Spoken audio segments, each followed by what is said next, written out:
I played Salome in Stephen Berkoff's original production of Oscar Wilde's Salome, and that premiered in 1988 in Ireland. Then I did it. Then we did it that same year at the Edinburgh International Festival, and we did it at the Spoleto Festival in North Carolina. So we did it 5 times in all, various reprises. So I have a history with that play. It was a very interesting production for me, actually, because my work tends to travel 2 streams, the sort of more avant-garde visual art sort of other stream, and then the mainstream. It was one where the 2 came together, because the style of that production was very, very particular, and I think in many ways released aspects which I find recurring in this production. So that's very interesting to me. But that's how my journey with Salome, the person, the name, the personage, started. And then out of the blue, I got an email when I was traveling with another show in Australia earlier this year, and it was from Carter, the resident casting director here, and she said, this thing is happening with this director, Yaël Farber. I immediately knew her name, and then she said what it was about, and she said, I kind of think it might be interesting or a good fit, and I immediately got back, and within 3 weeks the deal was done. Yaël and I spoke on Skype.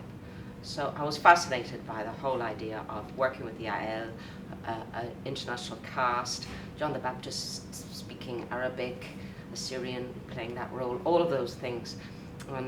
So that was what brought me as far as here. Maybe I should let you take over now, and then we can carry on. Sure. I auditioned in New York, and I knew it was going to be a special thing. The audition material, was sort of biblical texts and ancient poetry, and I thought, oh, this is exciting. And then I met Yaël, and I came here. That's it. And what very much appealed to me about the whole project was knowing Yael's background in political theatre, but also her she's a very particular kind of aesthetic, and the demands she places on her actors. I saw filmed digital representation of a digital rendering of her crucible in the Old Vic, and I was just astounded by it.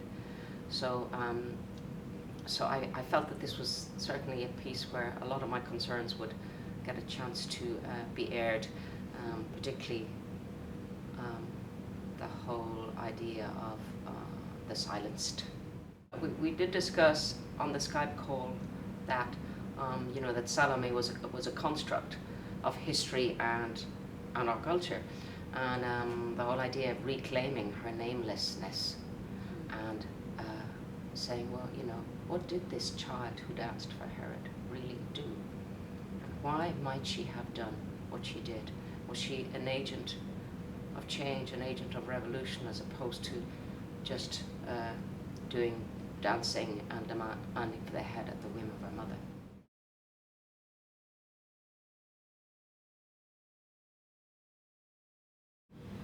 It's fascinating that there's only a few sentences in the Bible about this girl, and why is that?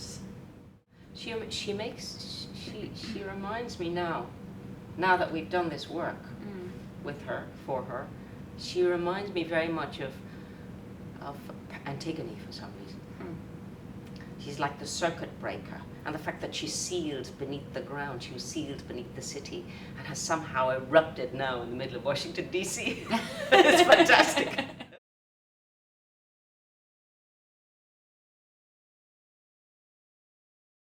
It's a fascinating journey.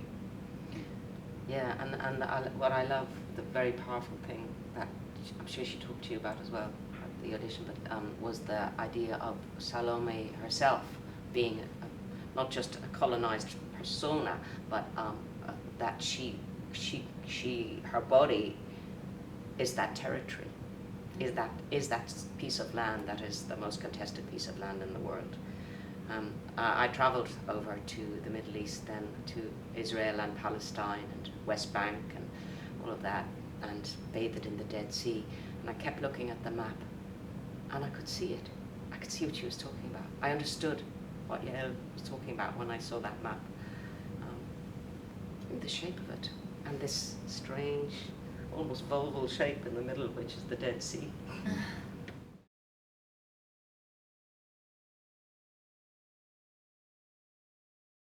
We had this week together, and you know, we came together, we learned so much about each other as far as our group dynamic, and then we sort of went away to our respective places and traveled and did things, and it was sort of, you know, we all knew that we would be back, and we all knew that it would call us back, and it was very, I felt like, you know, we were sand that flew away and came back now to tell the story.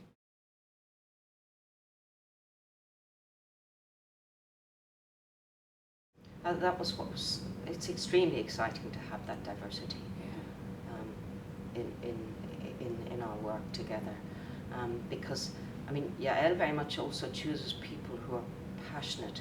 So we're all very passionate even in our diversity, but there is, it's actually a real testament to, I think, the power of artistic action, you know, is that it is about creating a space which has not existed before in any form. And it is opening a space for a sort of a communion and a completely new way of seeing and experiencing any aspect that we're dealing with. And it is always greater than the sum of its parts, particularly in theatre. And that Yaël creates that space, you know, she allows and is genuinely interested in everybody's opinion and where they come from, and respecting that, and also saying, you know, we are here to tell a story, and that we all do. We all get up there every night and we tell the story.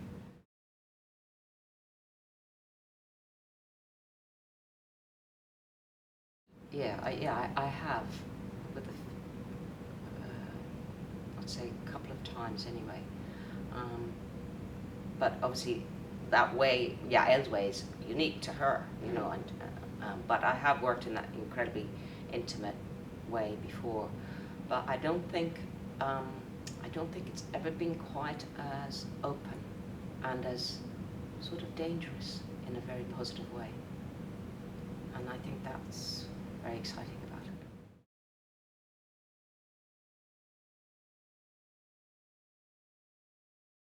It was a major transgression, but it wasn't necessarily a conscious transgression. It was like she was the conduit for this breakage, this explosion, this thing that had to happen.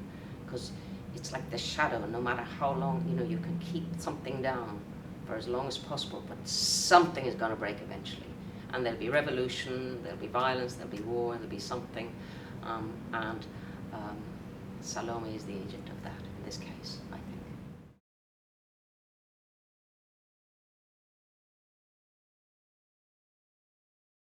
I think what we spoke about, you know, the whole, that we sat in a circle and that there was time devoted to the collective is extremely important. And I have always felt, you know, we're all on stage the entire time. And for me, the show goes by in a blink. It does go fast. It's literally like you were swept on and then we're gone.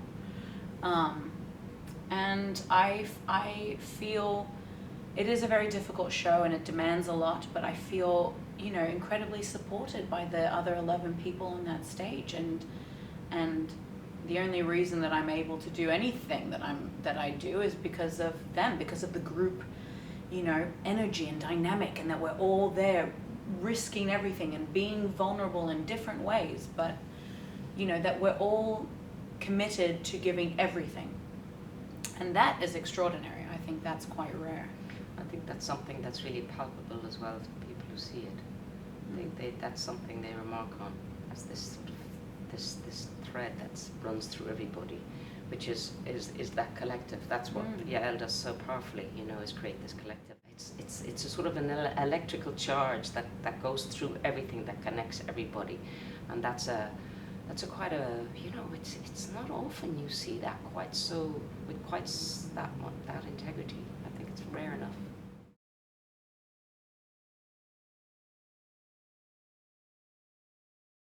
Well, I really feel that. I mean, when we knew it was definitely going to be closing on November the 8th, it was the first time I felt a kind of a pang of, oh no, you know, I mean, I'm usually glad when something's over. Not that, you know, I'll have loved it, but I'll say, here, next, like moving on now, you know.